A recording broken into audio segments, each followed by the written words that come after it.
So whoever comes late will find the meeting on perfect.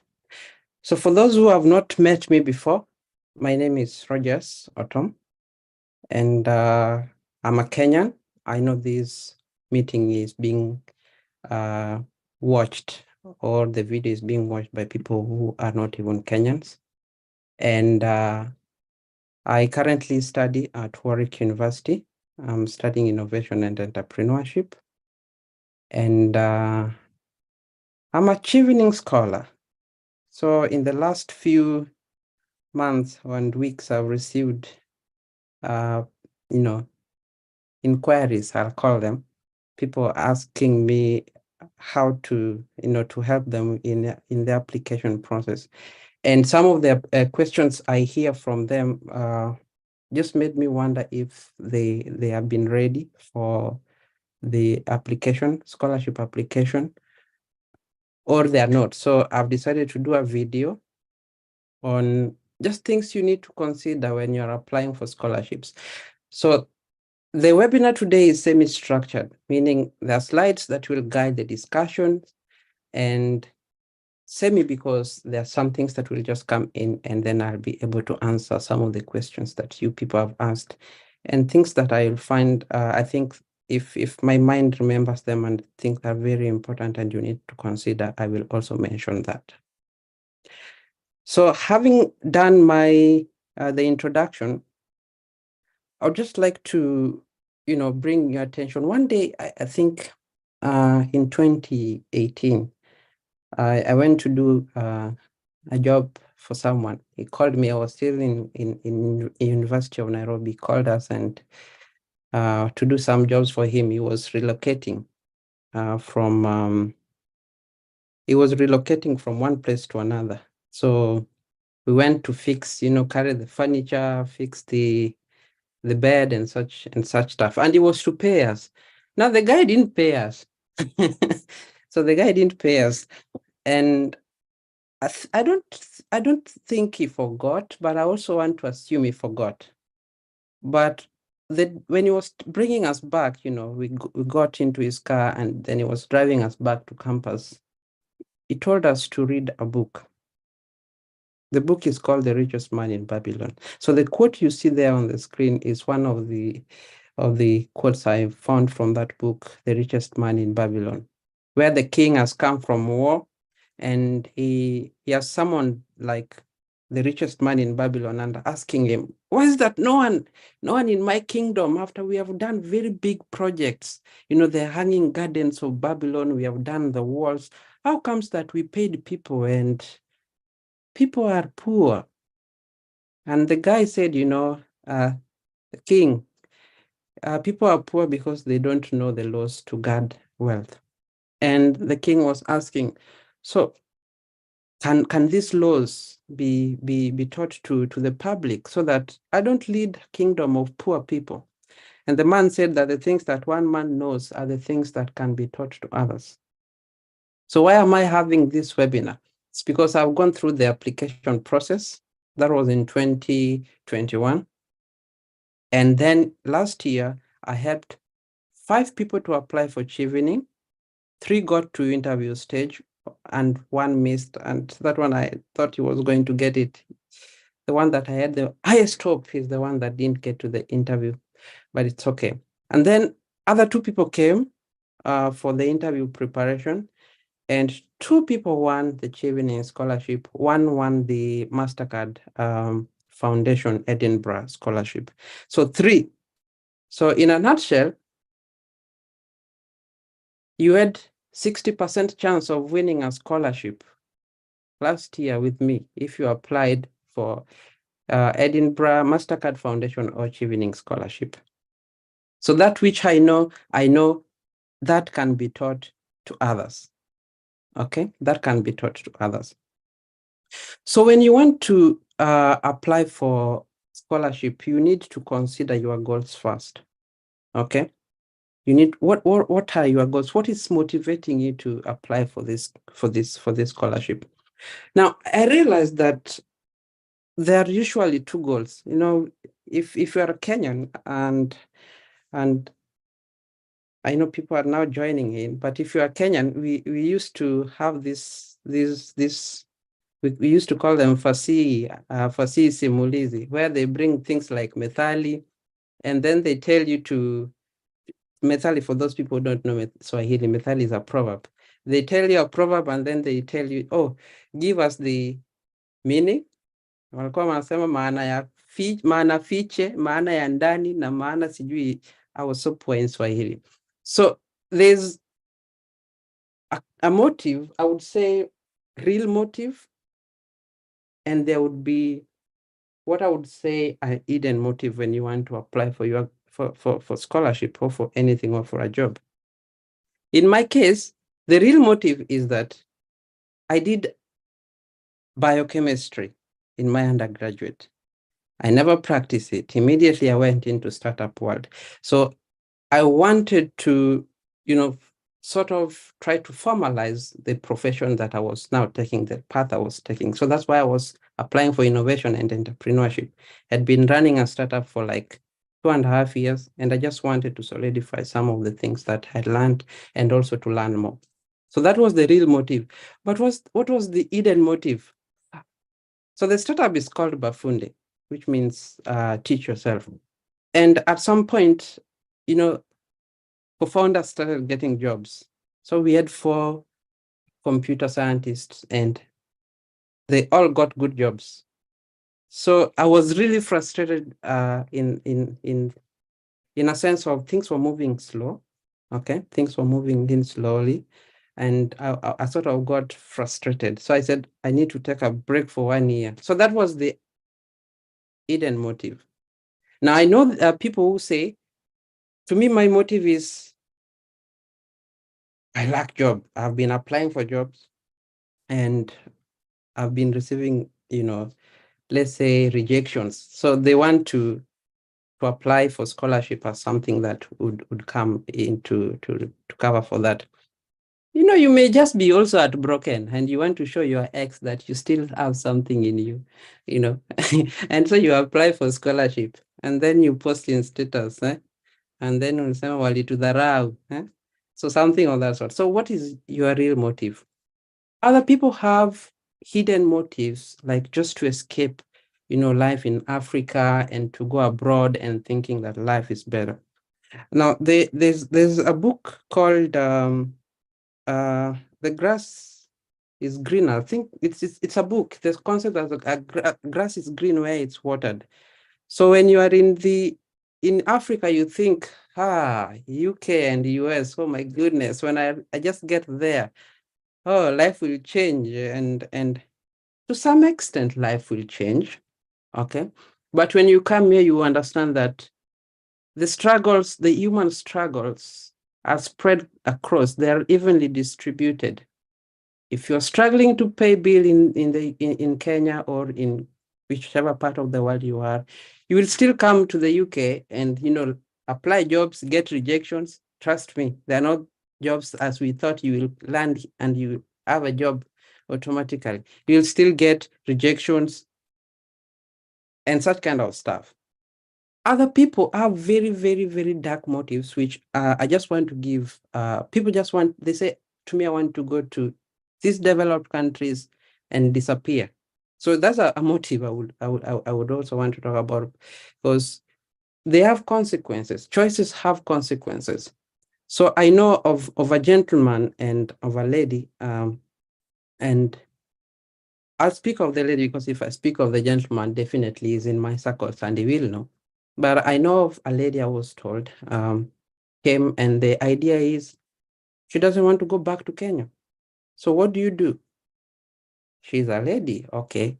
So she will find to hook up with the white people, okay, or with a white man, sort of get married, and that will be a premise to get a staying visa in the UK, or residence permit in the UK or in the US or in the whichever foreign country you are in. Now, these people know that this is what humans from, let's say, third world countries do. And so they take advantage of that. They mistreat you. In particular case, this lady, the boyfriend, the fake boyfriend sort of, started saying, my friends are asking if they can join in our sexual intercourse, for example. So you have group sex with that. So if you just thought of the animosity of such acts, that should make you really, really, really, really consider, why do you want to apply for a scholarship? That motive. So why do you want to apply for a scholarship? Think about that. Now, whether you want to stick to that motive or not, understanding the consequence, that is your option. That is your human right. Okay. Another thing I would say is understanding the philosophy of the scholarship. Now, after you have understood your motive, your goals, your unique abilities, your strengths, now you need to do a real thorough soul searching. And I will tell us that I think when I was applying for Chevening, I realized that we really forget. There's a hymn that says, remind me, dear Lord, for humans forget. We really forget. There are so many things that have happened in our lives that they never surface at all. We never come to remember or come to, bring these things in our lives. So when you are trying to do a scholarship, you have to do a thorough soul searching. And I remember, to me, I started with primary. So how did I do in primary? What are the things I liked? Okay. For example, I'm studying innovation and entrepreneurship right now. So what are some of the things I used to do in primary life that would align to that? I remember I was selling sugarcane. I was selling, I also burnt charcoal, and I sold that charcoal. I remember I had chicken. So you see, these things align to entrepreneurship. Okay, so I was, so this is something that, even though I want to do it in my adult life, this is something that I started when I was young. And what were the elements when I was in high school? I had a camera that my brother gave me, so I used to go with it to school. This is when I was in Mathare. I used to go with it in school, take people pictures at night. I print, tomorrow you come back, 30 bob. And that's how I survived in Form 4, basically. So that is entrepreneurship. That's entrepreneurship, and I write your date. I write the date the picture was taken, the names. So you have memories, like I was creating value, not just taking photographs. So these things, they just form my belief and understanding that, this is something that this is the line that I need to take. So if I had other screaming ideas of maybe, doing an MBA, or, maybe going to do a master's in computer science, no, I know what I've been doing intrinsically, but I've never even given it a thought. The same thing happened in campus. There are people who are here, and Kimathi, I just called you out. Kimathi was our treasurer at University of Nairobi SDA Group. And Kimathi understands that he was giving me like 50,000 to go print exercise books and pens and brand them and sell them, carry them from Chiromo to Kabete to Kikuyu to Kenya Science. That was entrepreneurship. Even though I was doing it for the sake of the SDA group, it was entrepreneurship. Okay. So after you have collected all these insights you have done, after you have audited your life, put them in a paper somewhere. That is going to help you to write your essays, because essays comes later, okay, after you have done all this soul searching. Okay, now, after you have done all the soul searching, the audit of your own life, you now have to come to and look for the scholarship that you want. And there are millions of scholarships. Okay, there are millions of scholarships right from your university where you left. They may not be publishing them, but if you go to departmental level, you'll find every university, they have a departmental scholarship. So if you, let's say, get a first class honor, or the first or two people who pass in a department, like in UN biochemistry department, the first two people, or the people who had first class, you could go back and, start teaching, and they give you scholarship to do your master's. Okay. So there are millions of scholarships, and the concept of scholarship is not new. Solomon said that there's nothing new under the sun. So the concept of scholarship is nothing new. And Adventist 101, the Daniel and the 3 Hebrew boys, when King Nebuchadnezzar, went and conquered Israel, he said, go and look for the bright men, in their ranks and bring them that they may study our language and, other forms of sciences. That was a scholarship. And you understand, they eat from the king's table and things like that. Their focus was now to just study and apply themselves, immerse themselves in the fields of study. That was a scholarship. So it's something that is very old, something that is very old. So after, sorry for that. After understanding which scholarship you want, you need to understand that different scholarships have different philosophies. And now, if you understand the philosophy of a particular scholarship, you are, I would say, 80% done to get the scholarship. Like you have 80% chance of getting the scholarship once you understand the philosophy of the scholarship. Now, there are scholarships that are being given to people who are bright. And when I say bright, I mean the intellectual abilities. And you have to understand that intellectual ability or IQ or somebody being bright is just a talent. Just like somebody is able to run fast and win gold, okay? That's a talent. Intellectual or IIQ is the same. And I don't consider myself to be such a person. So they are merit-based scholarships.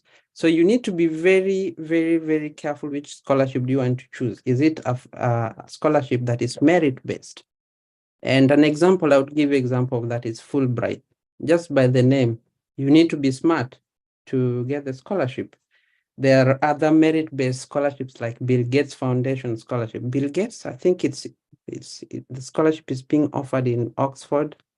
It's for people who are gifted.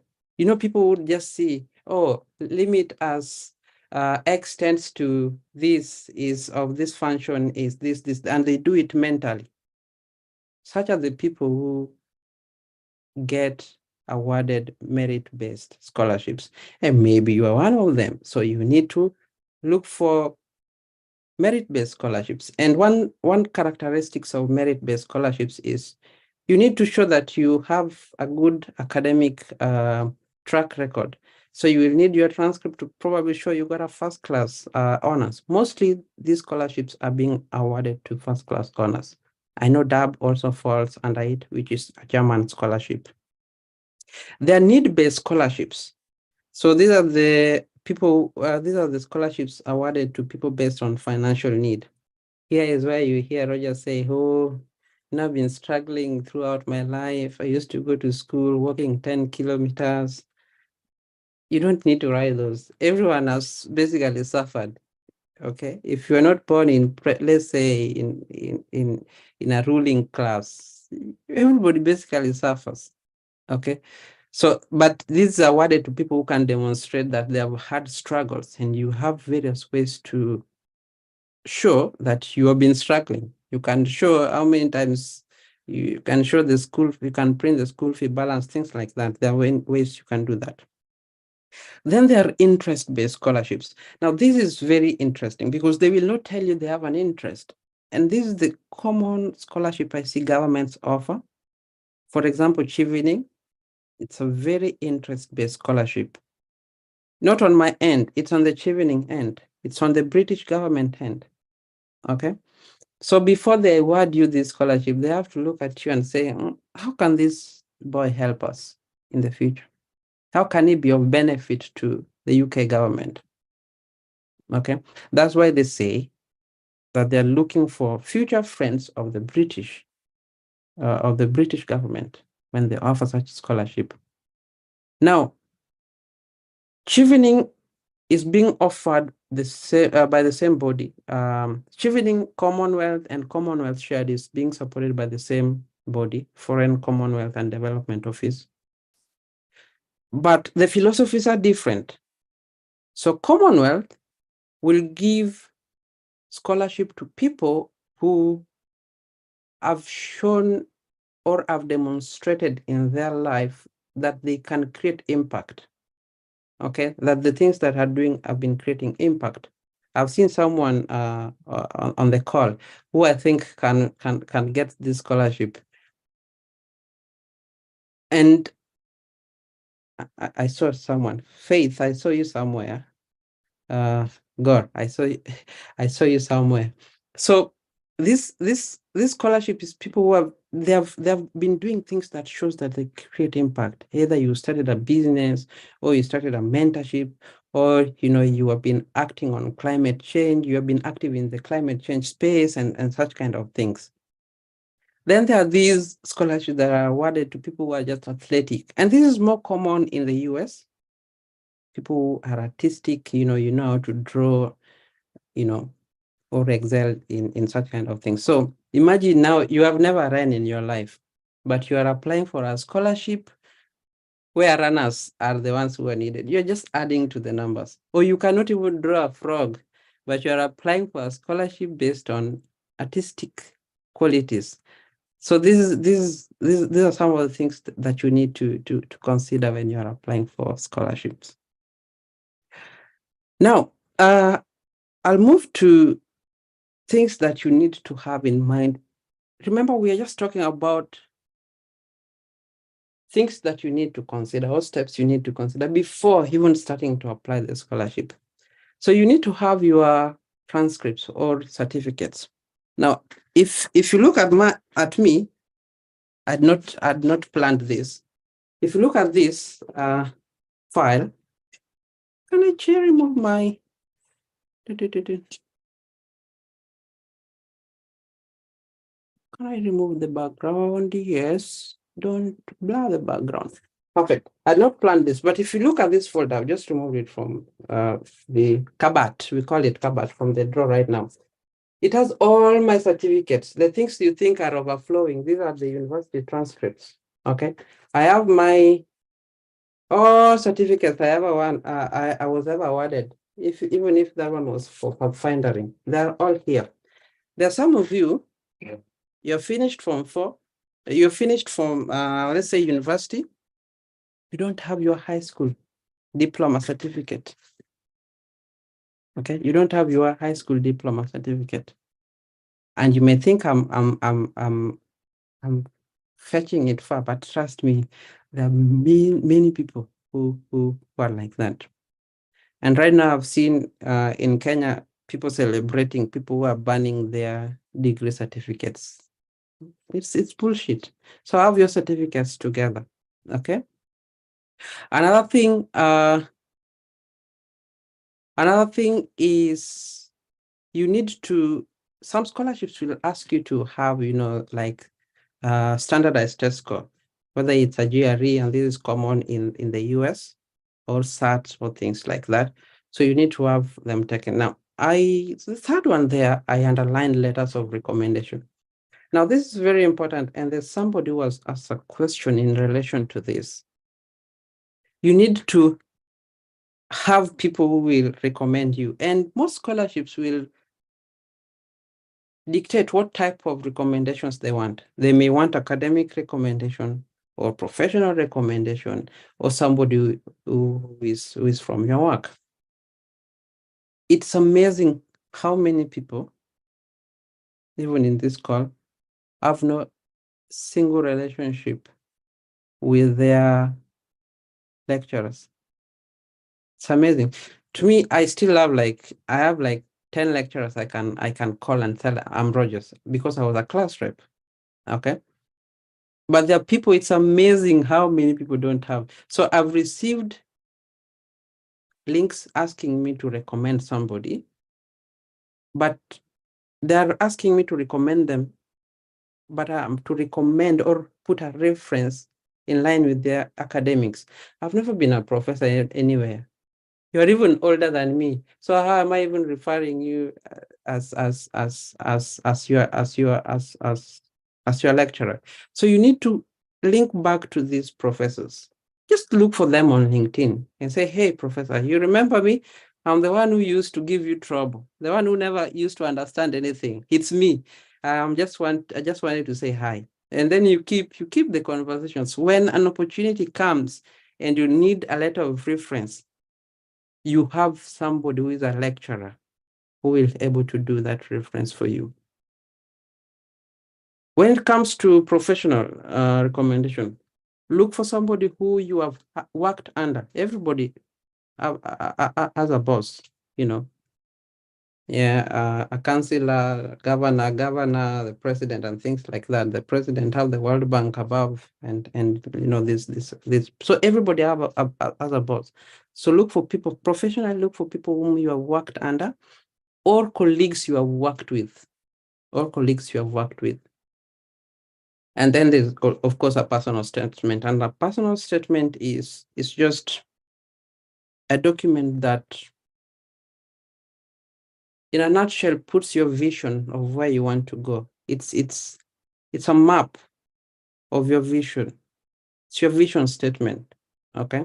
So those are some of the things that you need to read. These ones you need to have.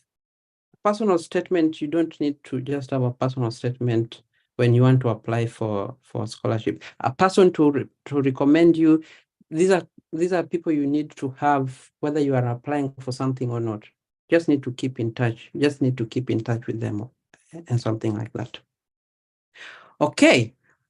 So then after you have all done all that, then now you need to go to the element of researching. So just recapping, you've done an audit of your own life, you know your strengths, you know your abilities, and that has informed what kind of scholarships you want.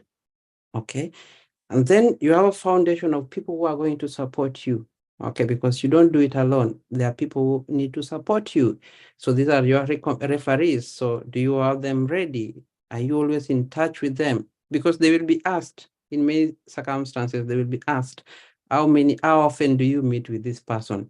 So if, let's say, Makini, we have never met since 2019, I suppose, and we have never talked. Now we are in 2023, and you tell me to refer you, and then I get a question, how often do you meet Makini? And I'm like, oh my goodness, that was 4 years ago. So we probably meet once in a decade. That reference is not going to hold water. Okay. So after you have all those documents, you know, if they ask you, where's your transcript, you just pull it and scan it. And probably these documents have said you need to have digital copies of it. So for your degree, have a digital copy of your degree. Okay, because they can get lost. Just scan it, put it somewhere in Google Cloud. Even if they hack it like eCitizen, there's still hope that you can get it. Okay. And talking of hacking, you need to, people think of areas to study. Cybersecurity would be an interesting one. So put them in a place where you can always find these digital copies. I know when I came here, they told us to come with our hard copies, that they would certify them, something of that sort, but they never asked for it. So it's just the digital copies, the scanned copies that actually helped. But I know if you're applying for PhD, also in Canada or US, there's an organization where they will ask you to send your transcript.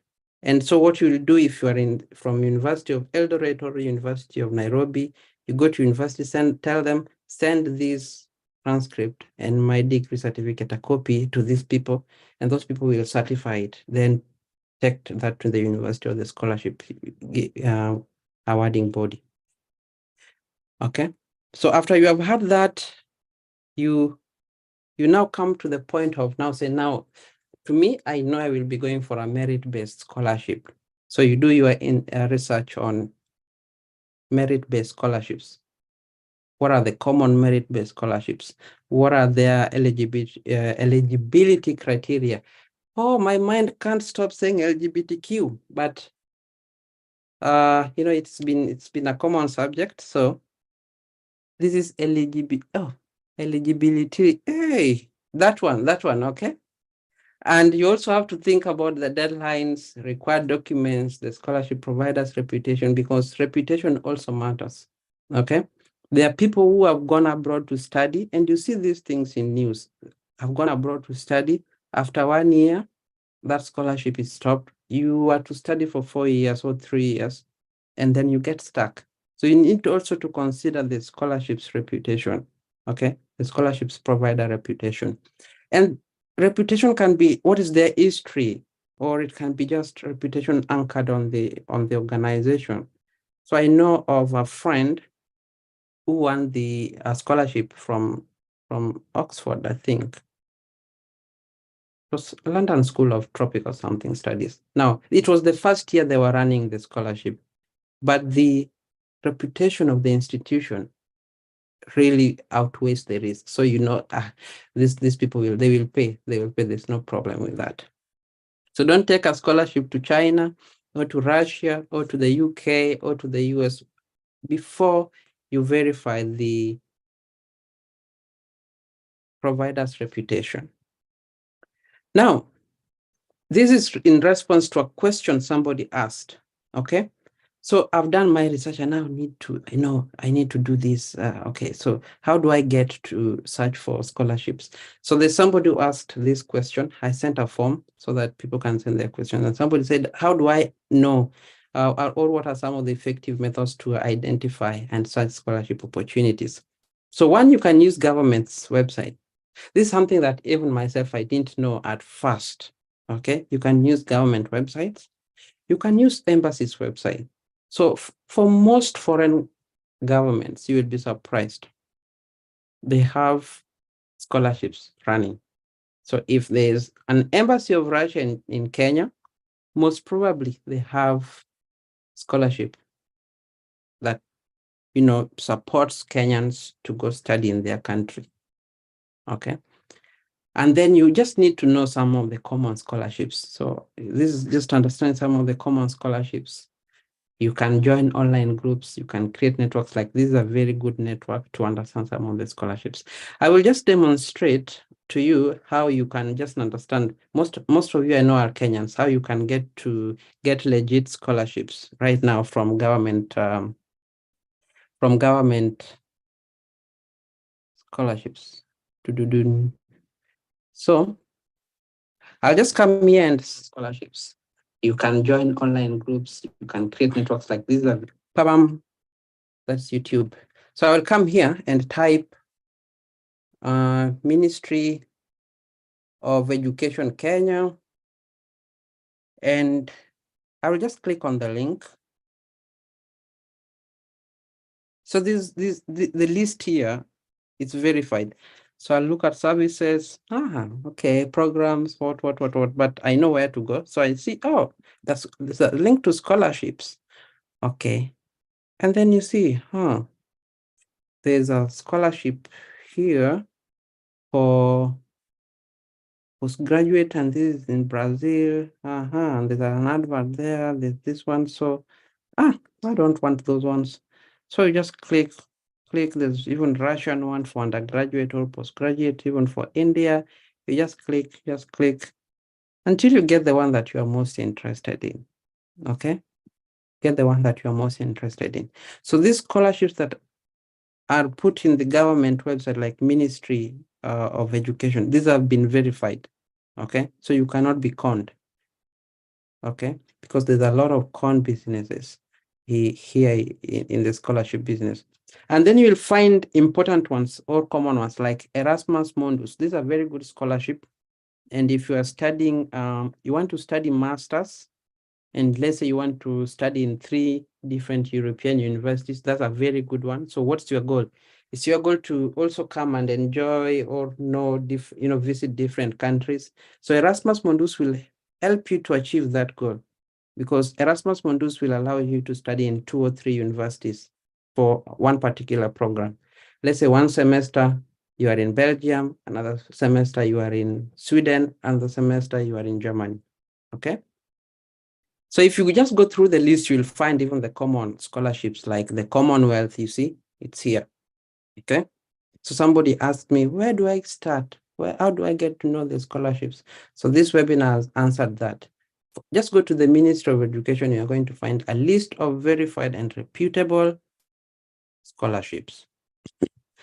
The other way you can get to know these scholarships, I told you, just knowing the common scholarships. So Chevening should be on top of your head. Commonwealth shared. You should have like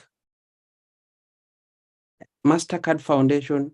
Those are very, very, very common scholarships in Kenya, within the Kenyan space.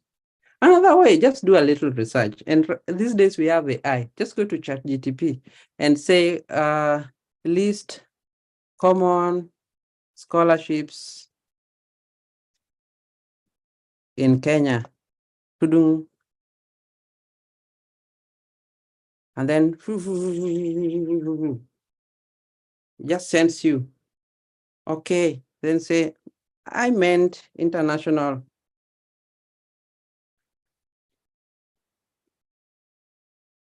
Unaona Commonwealth, Fulbright, Chevening, Erasmus Plus, MasterCard, Netherlands Fellowship.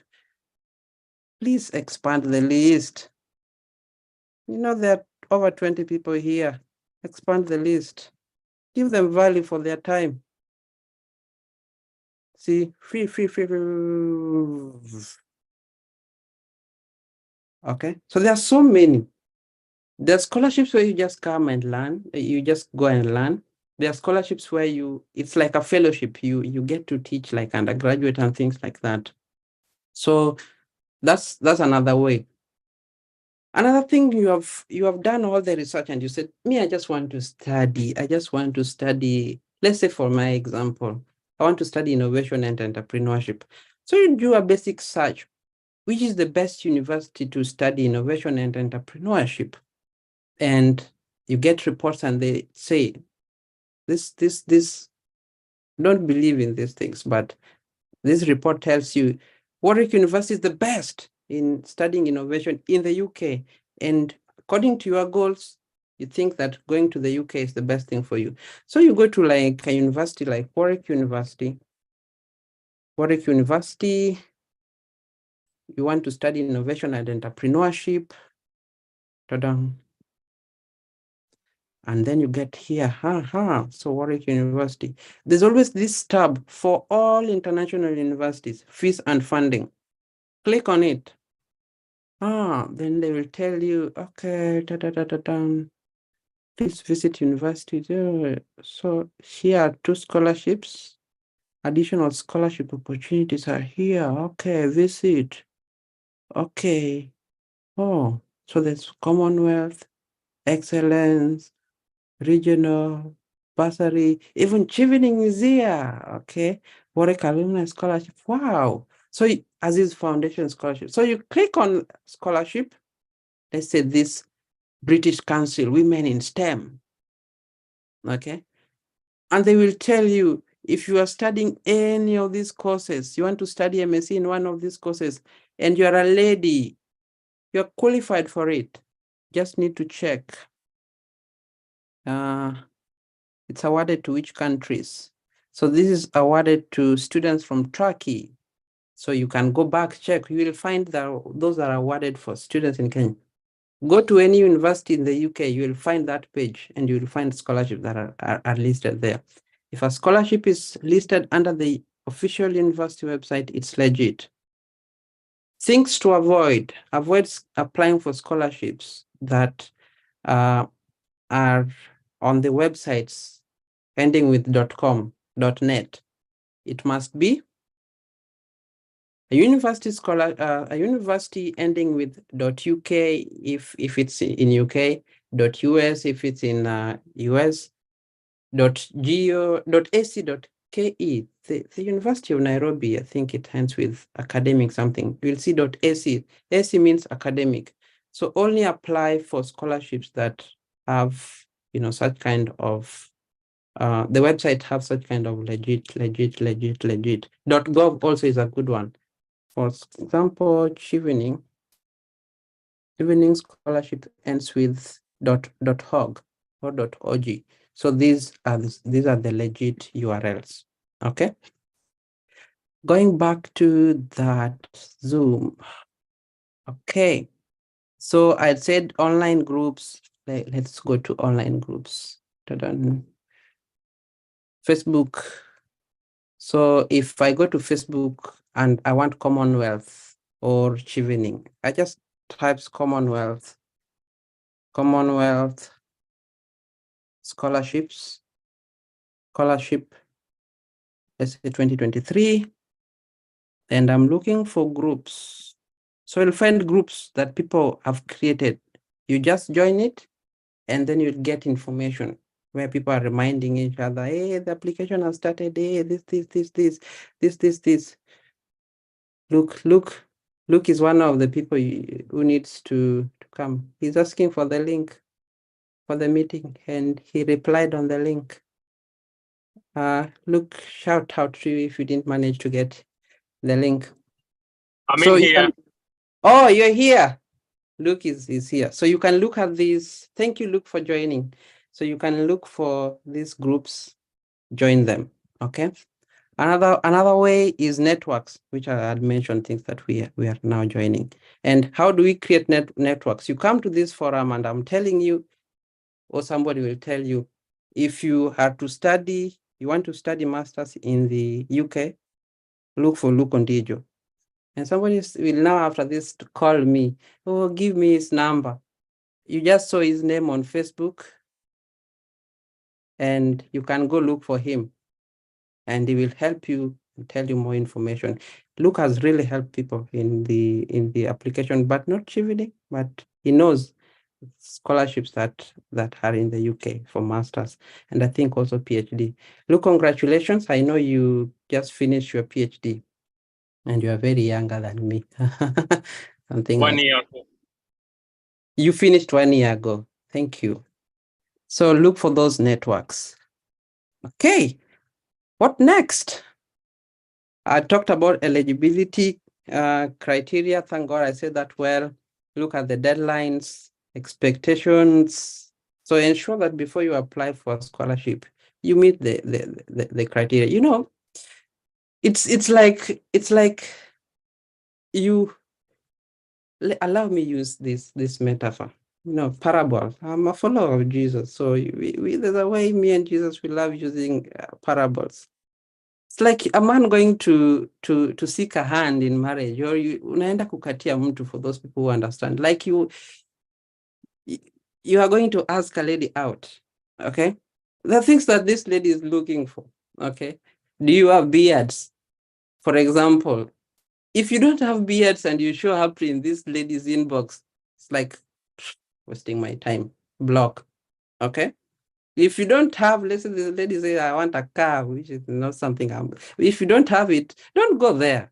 Okay. So that look at these criteria that will put you, if you meet those requirements, look at the requirements. Okay. So before I finish that, I will go to the question somebody posted. Let me go to questions. That should be here. Google Forms. Perfect. Let me just refresh to ensure no one share the screen.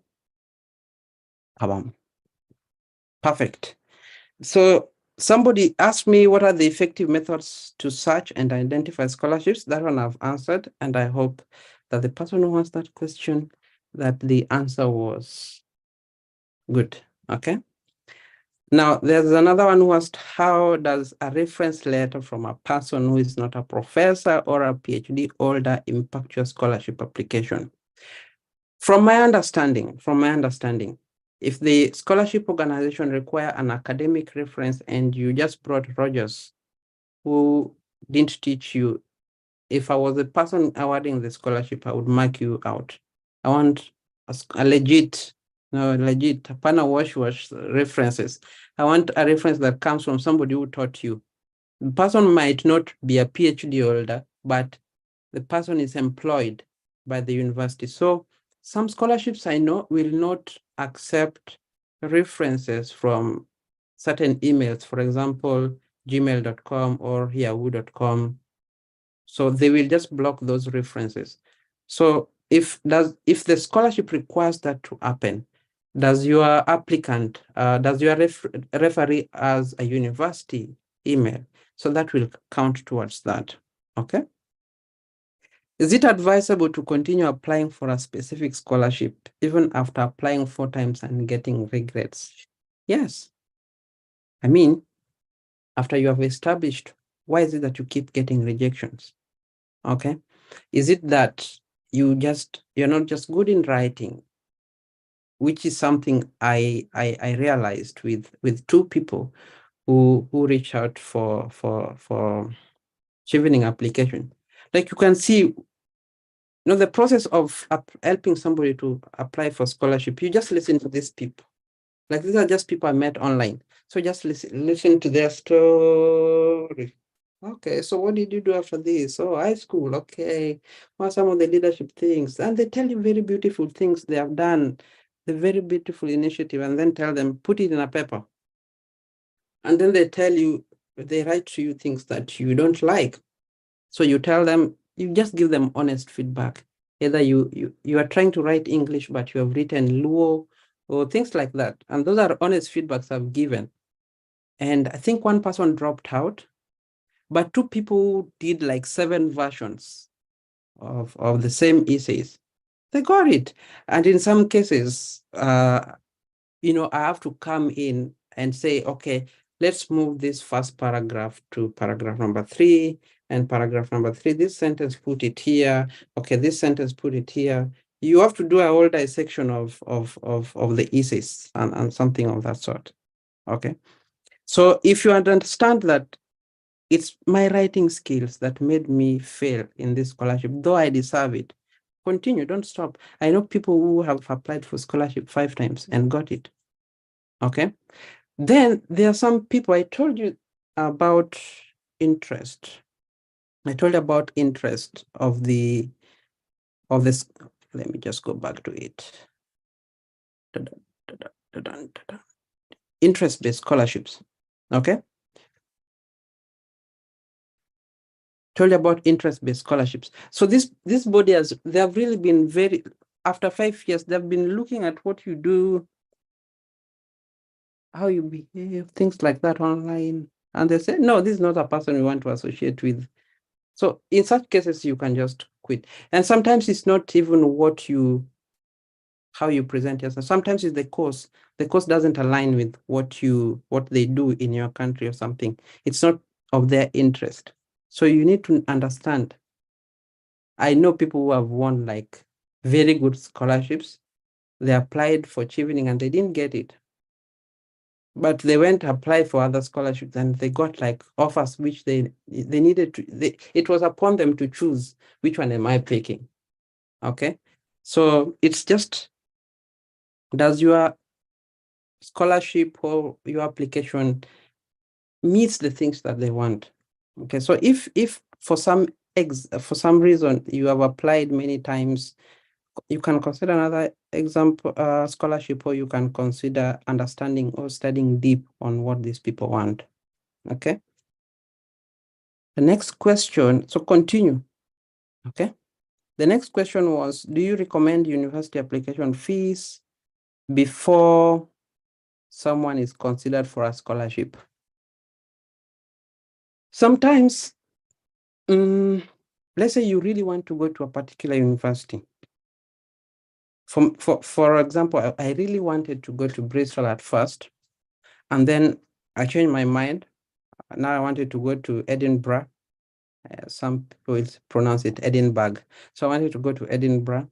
And then I changed my mind. Said, nah, I'm going to Warwick. So at the point where I wanted to go to Edinburgh, at that point, I really wanted to go. But Edinburgh didn't waive my application fee. They said, we can waive your English, okay? English test and something, but your application, you have to pay. And so I paid. Where is it? I paid 60 pounds. It was so painful, but I paid for it.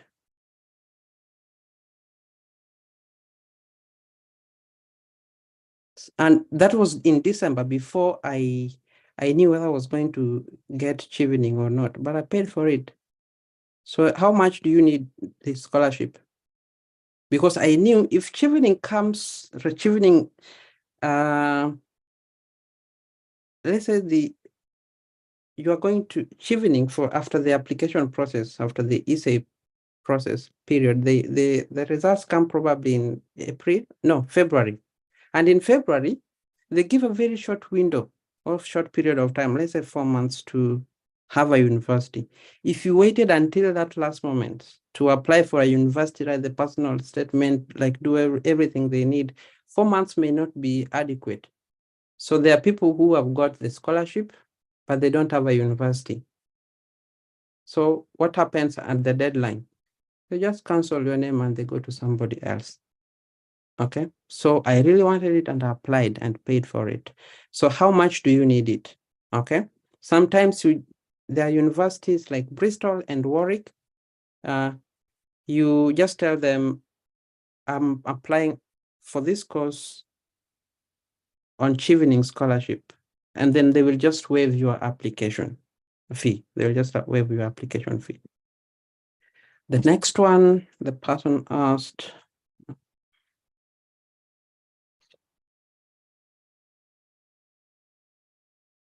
can you recycle essays to the interview stage with only a few updates when the next round of application opens? Yes, yes, you can. And I'll skip one question and I'll come back to it. I didn't know. So this is what I've been telling people. Chevening will always report that about 3% of the people, of applicants, get the scholarship. That percentage is low, probably it's 1%. Do you know why? Let's say you apply for, and I'll use the Kenyan statistics. Let's say 3,600 apply or applied in our year. 3,600 and some tens applied for the scholarship. They gave 39. So if you do your math, that's about 3%. Now, when you come to understand, like, you'll find like there are some 10 people who were there last year for interview and actually got the scholarship, but they were put on reserve, that if funds become available, they'll continue, but the funds more funds didn't become available. So what happens? They started the application afresh. So for these people, they know they did everything well. So they'll just reuse the essays and they get to the interview stage again and they do again and they can get it. They can get the scholarship, which they have now a high chance because they know what to put in the essays. They know how to act the interview. Okay. Then there are these people who didn't get it. They were not in the remote. They reached the interview stage. So their essays are good. They know what it means to get to the interview. So they will just reuse that. You just give updates like in the last 1 year. Okay, you applied last year. Now, is there anything you want to tell us in this? I think it's 8 months. What has changed in the last 10 months before the next application? When you are waiting, what happened in this last 10 months? So you can just reuse that. Okay. Just keep them updated. Just keep them updated. So what are the chances of getting a scholarship to pursue a postgraduate study in different field compared to what you studied at undergrad? And you also have no working experience. You are driven by passion and perhaps career prospect. Good. It was so easy until this point. It was so easy for me until this point. Okay, because I studied biochemistry and now I'm doing innovation and entrepreneurship. So it's how you package it.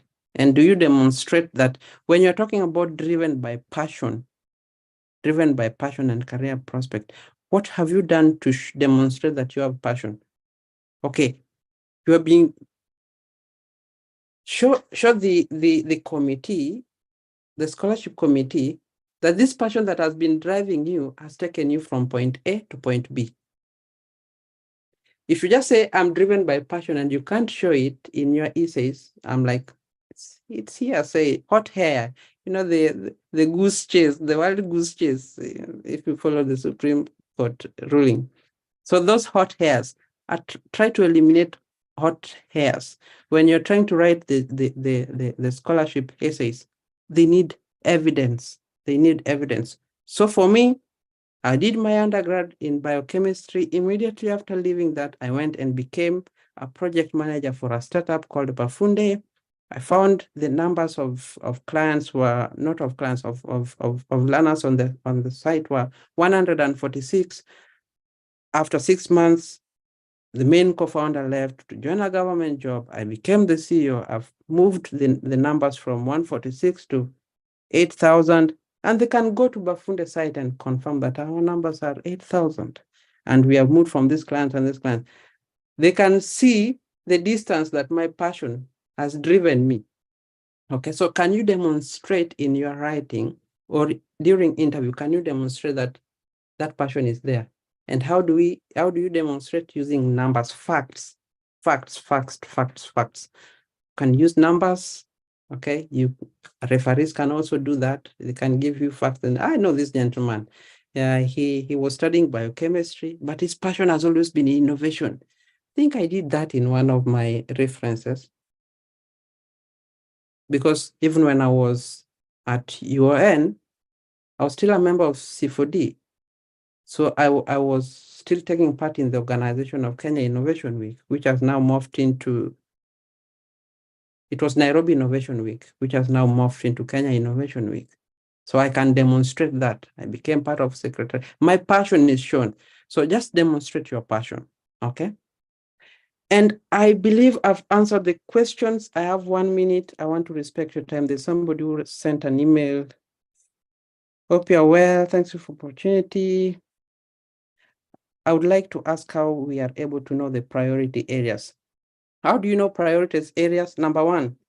So if you want to know priority area of UK in your country, just go to things like Facebook. Type UK in Kenya. Then look at the things they post about. Okay. Look at the things they post about environment, health and well-being, and inclusive economies. Just take code these things. Okay, Eldo Hub. So they're interested in digital programs. Okay, just take that one. Just look at that one. So do like a whole like 1 year. See what the things they've been doing for 1 year, and that will inform the things they do in your country. Another thing, go to the UK government. If it's the US, go to the US government. Go to the search button, search field, and just type Kenya. And look, you'll find content type. Let's say, no, I want research and statistics. Okay. So you will see the things that they have been doing. Okay, cross-cutting evaluation, approach of management, anger, okay, so anger is something that they've been interested on. Then look at the dates. Sometimes the reports are like, here you see the reports on 2006. Try to dwell on the current ones. So you will find the reports. I'm just answering in a rush, but you will find the reports online, okay? Just go to the reports, statistics that they have published on your country, find the things that they like, climate change, anger, HIV and AIDS, things like that. Then align your goals to those. Or if your goals align, that's good. In my case, I knew that they were supporting Kenya Innovation Agency, and I want to study innovation. So if you just come to Innovation Bridge, for example, if you come to Innovation Bridge, if I just go down here, I see, oh, UK from the British people. So they were supporting innovation. So in my essay, I don't assume that they know that my goals align with them. I tell them this will support some of the things that the UK government is doing. For example, Kenya Innovation Bridge, which you guys started in 2021. And so just do your research. So I want to respect your time. We started on time, and I want to end there. Unless there's a burning question or comments, and I'll give a chance to people, and then I will ask Luke to speak for like 2 minutes, and then we can call it an end.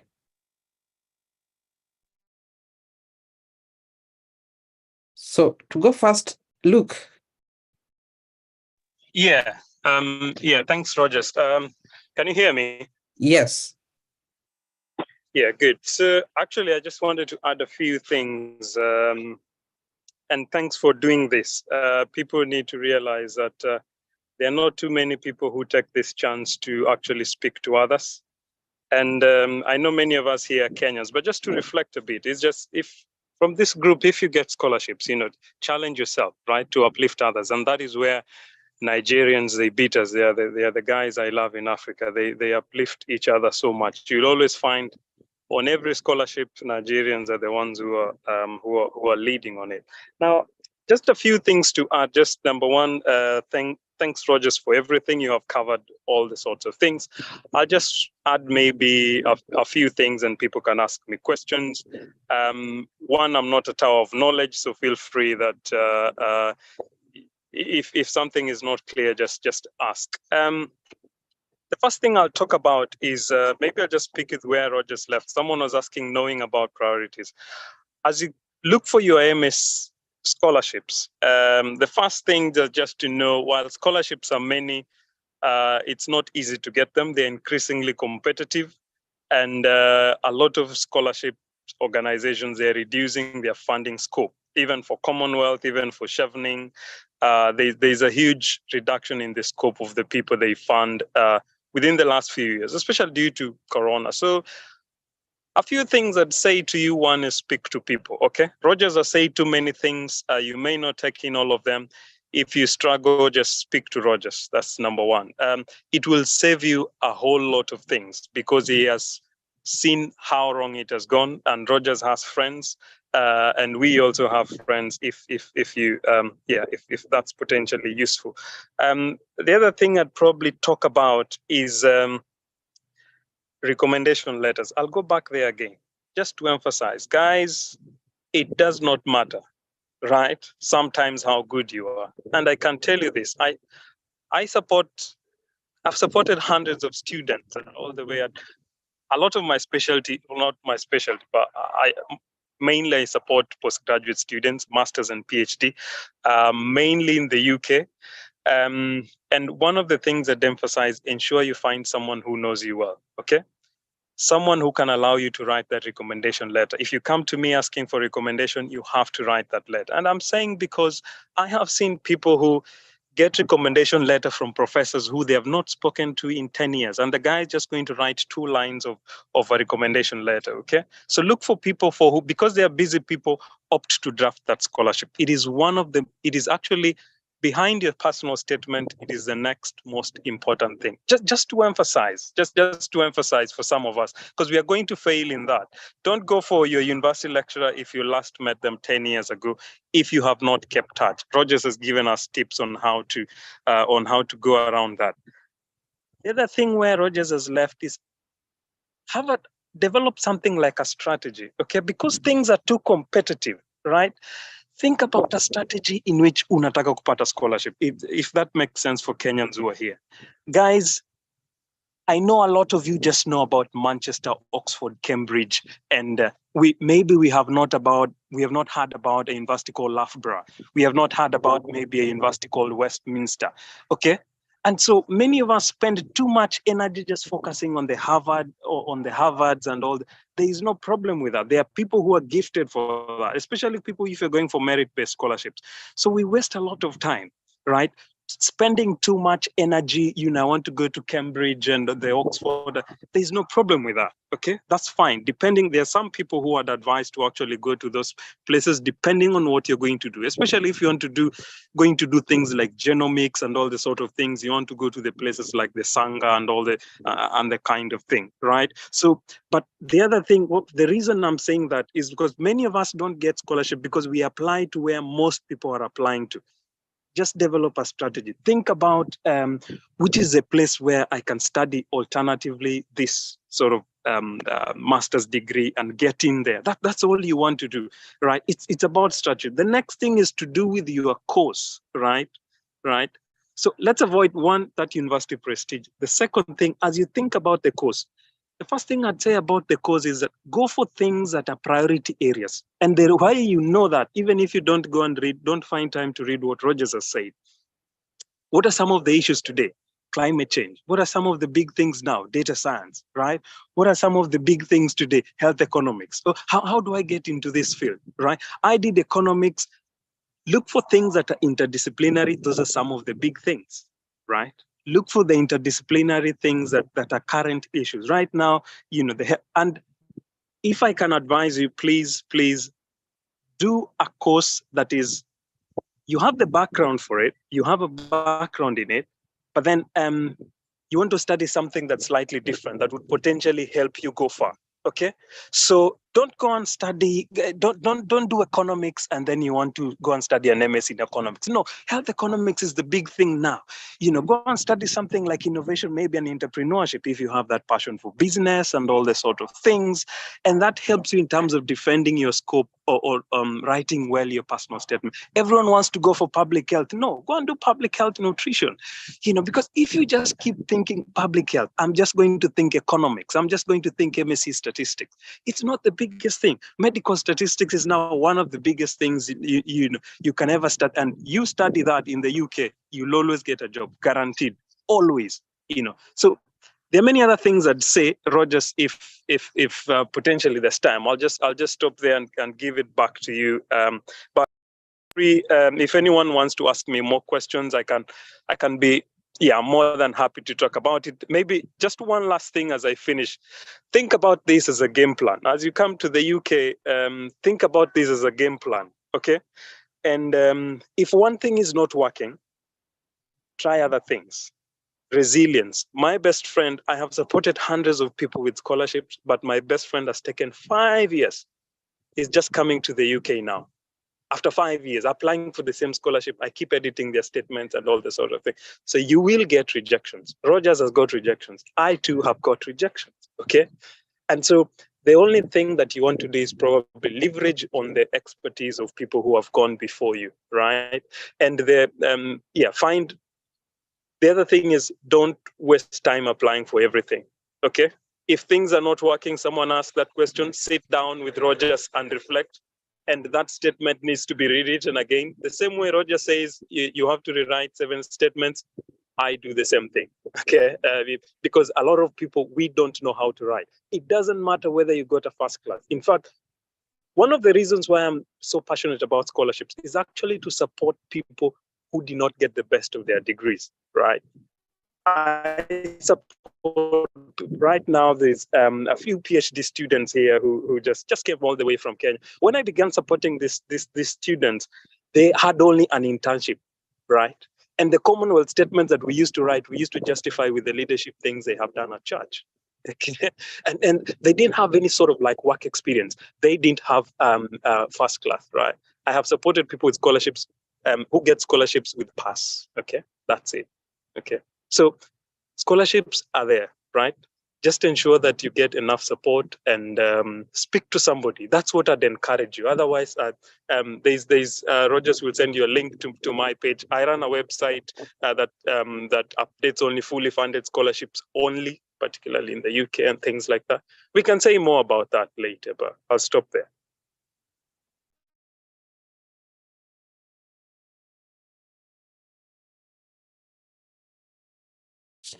Thank you so much, Luke, for coming through. And we have come to an end, but listen to what people say. Apart from the websites where to get the scholarship, also listen to what people say. I learned of Chevening in 2019 by a lady called Yunelka. We were in campus together. She told, have you heard of Chevening? You qualify for it. I was still in campus. She told me, yeah, you qualify for it, apply for it. And it was, I think, a week to 2 weeks to deadline. I did a very shoddy thing. I didn't even read anything. So I got a rejection. And in 2021, we are with Eric Arua. We were working at Mafunde, and he tells me, my friend, the way you are, this is a guy who has been with you for like 6 months, and tells me, you need to go to Harvard, these big schools. You need to go and study. And I'm like, what do you mean? And you go and study and you need to apply for a scholarship. I said, no, if I'm applying for a scholarship, I'm applying for Chevening. Tell me, apply. So I listened to him. So listen to people.